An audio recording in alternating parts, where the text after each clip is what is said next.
Assalamualaikum warahmatullahi wabarakatuh.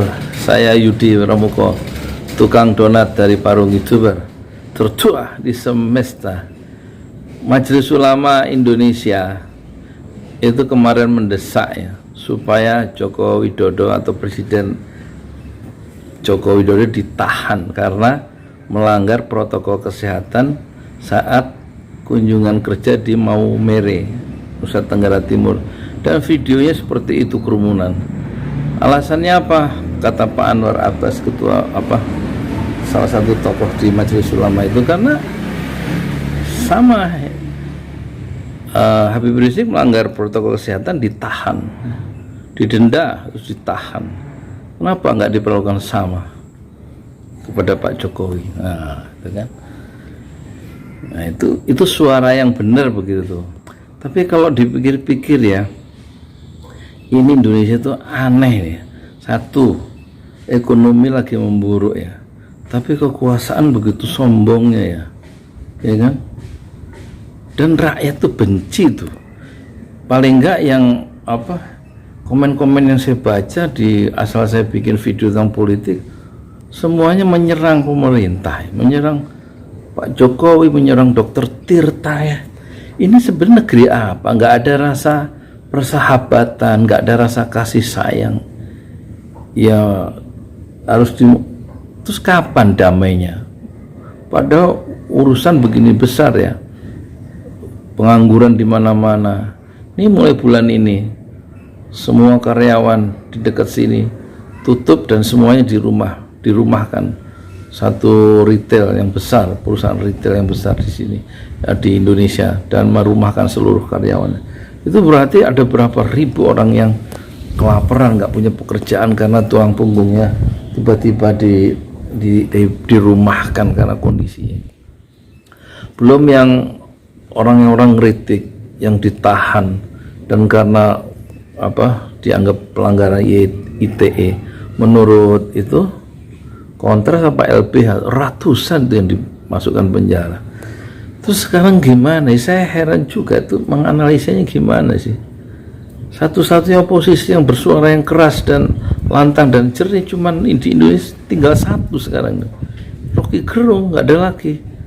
Itu sama itu teman-temannya yang suka mancing-mancing itu Heru Subnu Arif, cuman itu yang menarik tuh.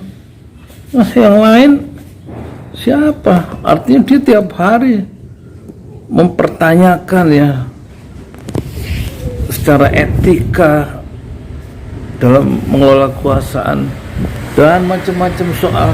Semua soal bisa dijawab sama Rocky Gerung. Ya kalau saya sih nggak sehebat itu, tentu nggak mungkin lah ya. Tukang donat itu mau filsuf bener tuh. Itu kayaknya orang terbaik di istana juga nggak bisa ngadepi siapa Rocky Gerung. Siapa sih mau ngadepi Rocky Gerung? Mahfud MD. Siapa? Fajrul. Siapa yang bisa menghadapi siapa? Rocky Gerung. Ali Mukhtar Ngabalin. Muldoko. Sri Mulyani. Orang-orang terbaik di istana nggak bisa ngomong karena terikat oleh posisi dia sebagai pejabat di pemerintahan. Padahal hati kecilnya itu sebenarnya cocok sama Rocky Gerung itu sebenarnya, ya kan orang-orang pintar banyak di istana tapi pada bisu. Dia cocok tuh sebenarnya ngomong kritikan Rocky itu, seperti misalnya orang Setnek tuh siapa itu yang orang PDIP itu, pasti dia setuju, cuman dia nggak bisa ngomong karena dia posisinya berbeda, posisi politik.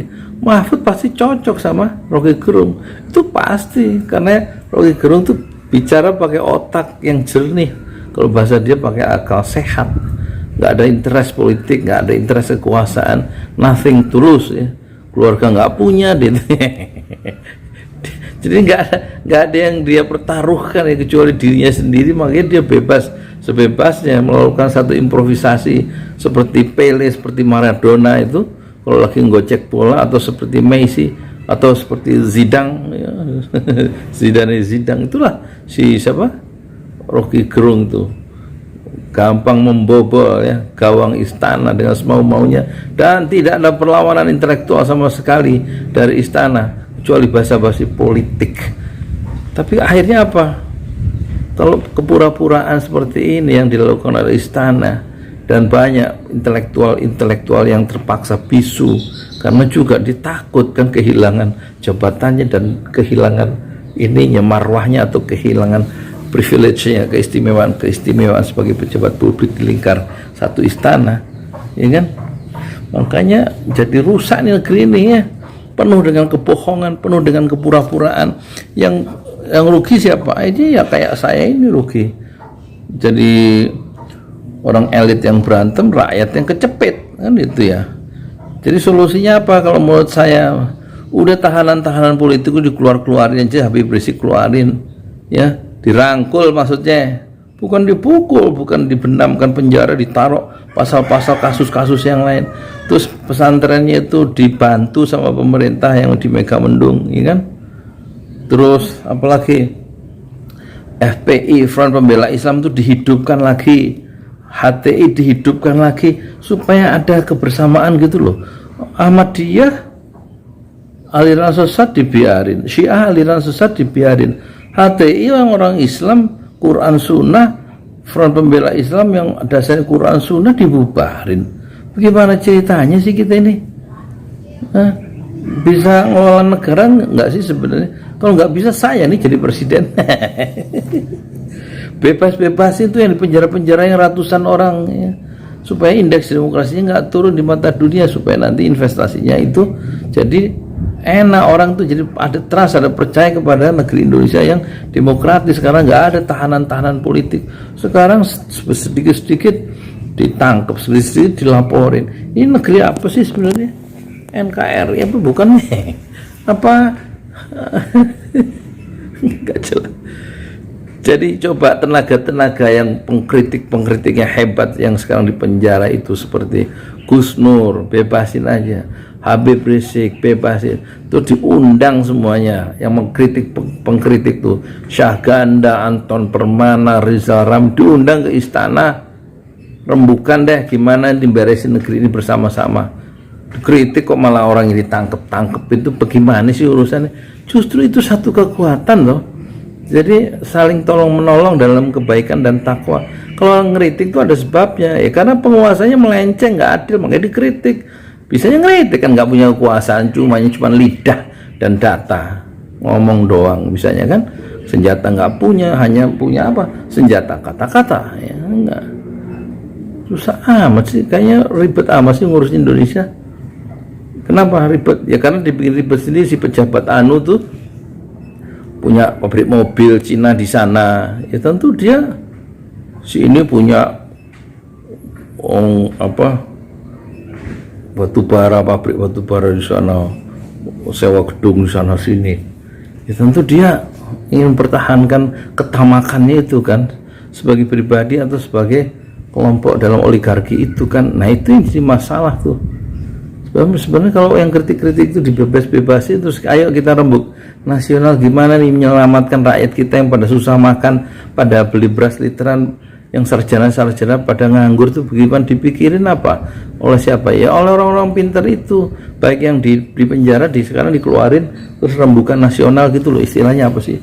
Sarasian, nggak usah gengsi-gengsian negeri-negeri kita kan, mau dicaplok nih sama Cina nih negeri kita ya nggak, bukan negeri orang lain, ini negeri Indonesia. Kalau pemerintah itu kan berganti 5 tahun, kayak 10 tahun 2 periode, habis itu kan Indonesia harus, jangan dirusak dong, jangan ditinggalkan oleh pemerintahan itu dengan kerusakan yang akhirnya ditanggung oleh orang-orang yang rakyat biasa yang nggak berkuasa. Sementara orang-orang yang berkuasa tahu-tahu udah punya kekayaan di mana-mana sambil merusak negerinya sendiri. It's not fair, itu nggak fair tuh. Udah dibebasin aja itu Habib Rizik, itu HTI dihidupin lagi. Apa sih takut sama khilafah apaan? Orang bagus kok ditakutin. Takut tuh ya sama koruptor itu yang harus dibasmi. Orang HTI itu nggak punya kekuatan, nggak. Saya kan udah baca tuh anggaran dasarnya, nggak ada kekerasan di situ. Front Pembela Islam juga nggak ada kekerasan. Ya ada kalau kekerasan buat orang-orang yang mabuk ya diambil botolnya dipecahin, itu bukan kekerasan, batu polisi itu namanya. Kan nggak pernah ada cerita itu FPI bunuh orang gitu, disuruh bunuh orang kan nggak. Kan dia ideologinya lebih ke Asy'ari ya, lebih dekat ke NU kan. FPI itu kan diakui sendiri sama Habib Rizik.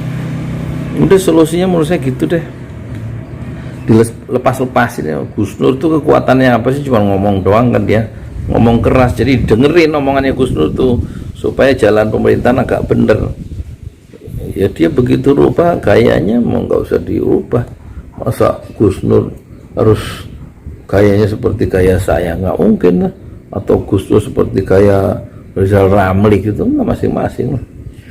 Udah diundang-undang di asrama, di mana, di istana atau di mana kayak, tapi syaratnya dibebasin semua tahanan-tahanan politik. Ikutilah omongannya Habibie itu waktu dia jadi presiden. Penjara itu bukan apa, penjara itu tempat para penjahat, bukan.